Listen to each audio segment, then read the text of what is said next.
Sainte-Croix-en-Jarret est une commune française, située dans le département de la Loire, dans le magnifique parc régional du Pilat, en région Auvergne-Rhône-Alpes. Il fut classé parmi les plus beaux villages de France. Bruno le Chartreux, né à Cologne en 1030, est mort à l'ermitage de la Torre en Calabre en 1101. Il fut le fondateur de l'ordre des Chartreux. Et c'est là qu'avec ses 6 compagnons, 4 clercs et 2 laïcs, il a fondé la première chartreuse. À Saint-Pierre de Chartreuse, en juin 1084, situé dans les Alpes près de Grenoble. Alors à l'origine, il ne souhaitait pas fonder un ordre, ça s'est fait naturellement lorsque d'autres chartreuses ont été créées. Alors ici à Sainte-Croix, on est dans la 62e chartreuse à avoir été créée. On est donc sur une fondation plus tardive puisqu'on est au XIIIe siècle. Alors, donc les seules ouvertures, c'était ces meurtrières. Meurtrières qui alors présentent une forme symbolique, une forme circulaire surmontée d'une croix. La croix demeure, tandis que le monde tourne. Et au-dessus, vous avez 7 étoiles. Les 7 étoiles, elles rappellent Saint Bruno et ses 6 compagnons, les premiers à avoir fondé une chartreuse, la Grande Chartreuse en Isère. En 1277, Béatrix de la Tour du Pin, veuve de Guillaume de Roussillon tué en croisade, a eu, d'après une légende, une vision prémonitoire concernant la construction d'une chartreuse. À sa mort en 1307, des lieux communautaires furent construits, église, petit cloître, salle capitulaire, réfectoire et cuisine, ermitage. La communauté des moines vécut en ce monastère jusqu'en 1792. En 1794, le monastère devient bien national. Il fut divisé en 44 lots, vendus aux enchères aux familles des alentours. Le monastère devint village sous le nom de Sainte-Croix-en-Pavezin, puis commune de Sainte-Croix-en-Jarret en 1888. Ce village est ainsi un exemple très particulier de la transformation d'un ensemble religieux en un ensemble laïque. Avec des laïcs à l'extérieur de la chartreuse, ces laïcs pouvaient rentrer dans la cour pourvu qu'ils soient des hommes. Aucune femme ne pouvait rentrer dans cette cour, à l'exception de la reine de France, mais elle n'est jamais venue à Sainte-Croix.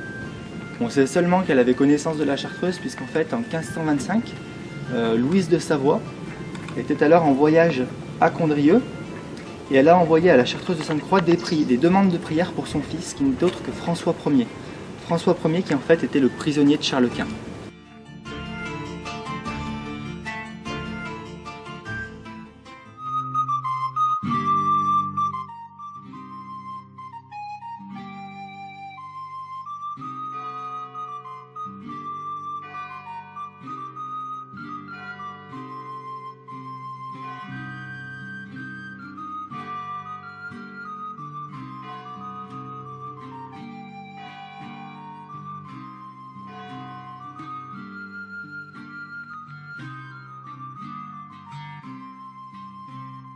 Ce petit cloître desservait l'église, le réfectoire et la salle capitulaire.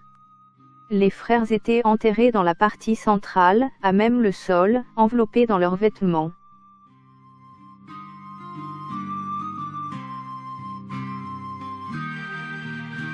Il ne faut pas imaginer que ce cloître servait à la méditation, à la promenade, c'était seulement un lieu de passage pour les chartreux. Contrairement à ce qu'on peut trouver dans d'autres ordres, ici il s'en servait seulement pour se rendre d'une pièce à l'autre.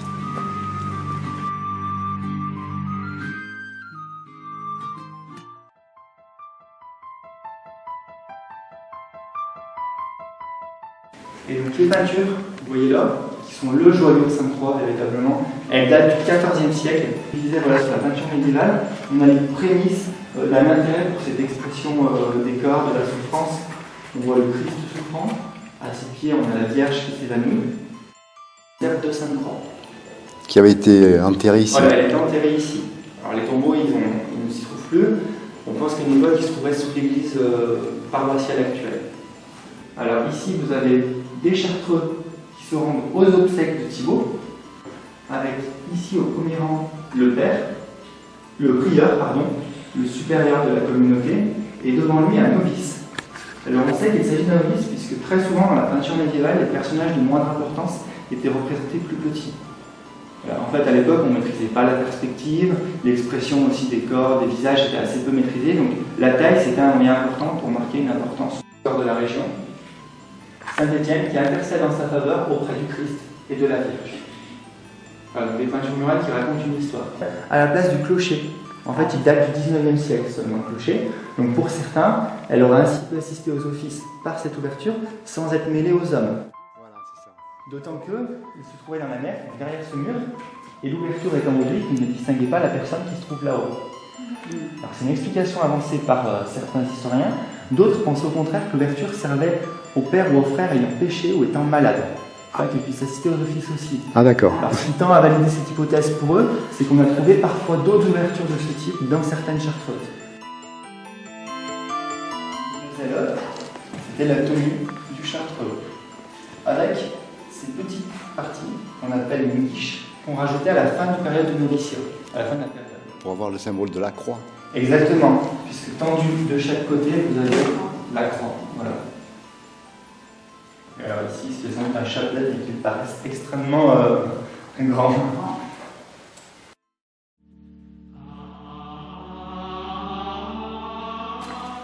Les vitraux, ils datent du 19e siècle, de 1875 exactement, mais ils ont été rénovés dans les années 80.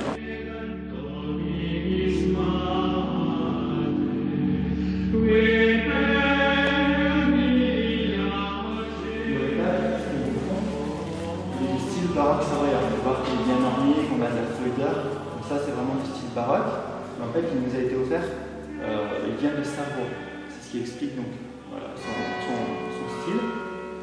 Mais on a aussi du style gothique, avec à ma droite et à ma gauche des stalles de style gothique qui datent du 15e siècle.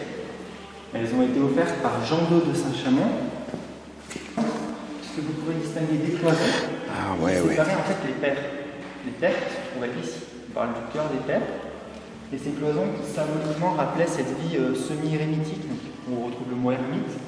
Donc ils avaient choisi. Et au-dessus, on voit que ces cloisons sont prolongées par des flèches gothiques qui rappellent les clochers gothiques. Qui parfois ressemblent à des petits diablotins. En fait, c'est l'artiste qui s'est permis cette liberté. On n'avait pas de commande. Donc il a pu faire un petit peu ce qu'il souhaitait.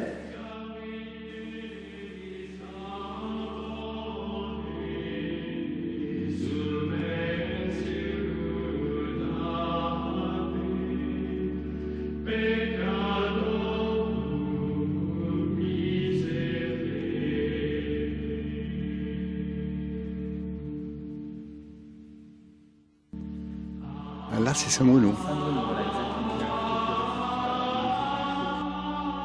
Et symboliquement, si vous ajoutez les 5 étoiles qui se trouvent au-dessus, aux 2 étoiles entre chaque branche de la croix, on arrive à 7.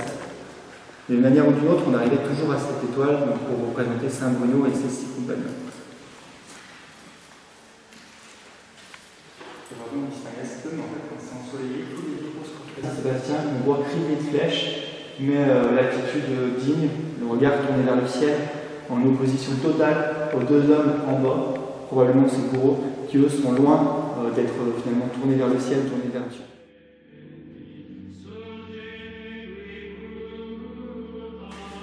Et cette pièce-là, on l'appelait le cubiculum, en fait c'est un petit peu une salle de séjour, chambre à coucher, et qui était la seule pièce chauffée de l'Ermitage.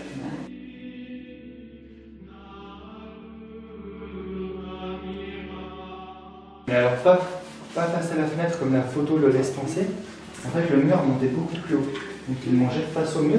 Il ne fallait pas ainsi qu'il entre en contact avec les laïcs qui se trouvaient au dehors. Donc voilà, même pas de contact visuel, il ne voyait pas ce qui se passait au ras du sol. De style Renaissance qui fait plus de 1000 mètres de long. C'était aussi le plus large de la région parce qu'en fait, en plus du foyer principal, qui se tient toujours aujourd'hui, on avait de chaque côté des foyers secondaires, qu'on appelait des potagers qui permettaient de maintenir les plats à la température souhaitée.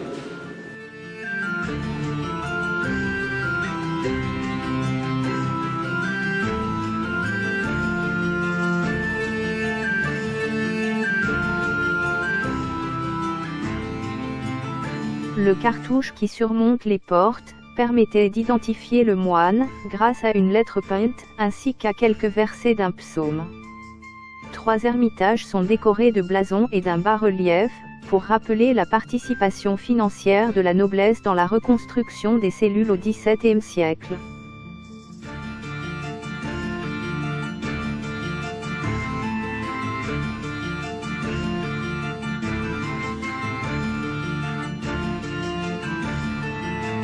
Ce tunnel devait servir d'entrée dans la place forte préexistante au monastère. La règle d'or, appelée coutume, leur permettait une sortie hebdomadaire pendant 4 heures. Les moines se promènent par petits groupes, et peuvent converser entre eux. Ce pont mène au cimetière, les convois funéraires l'empruntaient, d'où son nom de « planche à cul », car le défunt traversait le pont allongé sur une planche. Plus tard, le règlement imposa une distance de 300 mètres avec le village. Les habitants contournèrent cette obligation en faisant passer le convoi par la première cour, ce qui allongeait artificiellement le trajet.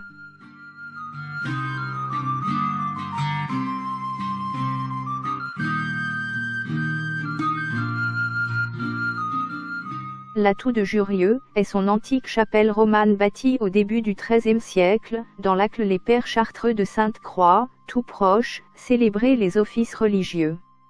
Chapelle de style roman, avec un clocher carré dont l'accès se fait par un escalier extérieur.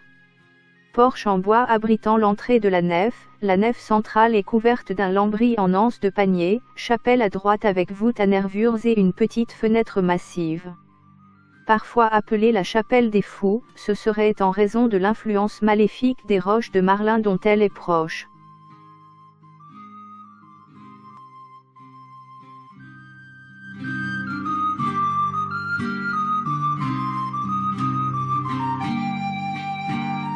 En ces temps reculés, le site de Sainte-Croix en Jarez et de Jurieu était un haut lieu du druidisme.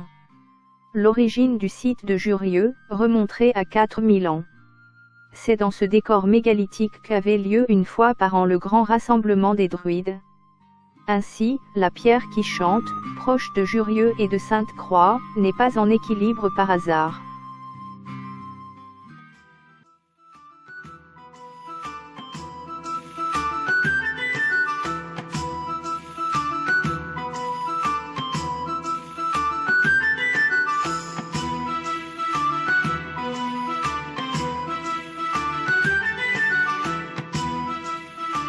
La légende de la pierre qui chante prétend que quiconque s'y endort dessus se réveille soit avec la connaissance universelle, soit en ayant définitivement perdu la raison.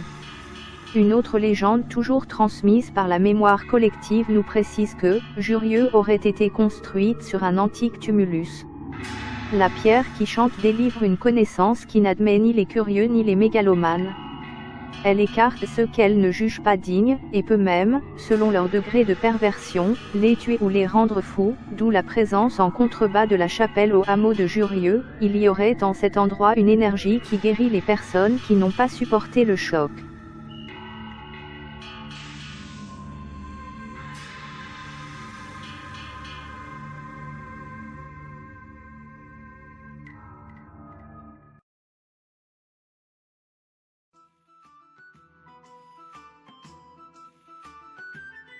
Vu sous cet angle, l'on peut remarquer la tête, avec les yeux, le nez et la bouche. L'axe qui passe par les yeux désigne le sommet d'une colline, de l'autre côté de la vallée du Couzon. Il y a une roche à cupules en ce lieu. L'axe qui passe par l'œil gauche et le bout du nez pointe au-delà de la côte du Banc et désigne la colline de la Tétrette. Il y a aussi une roche à cupules à cet endroit. Mais cet axe est surtout la fameuse ligne solsticiale.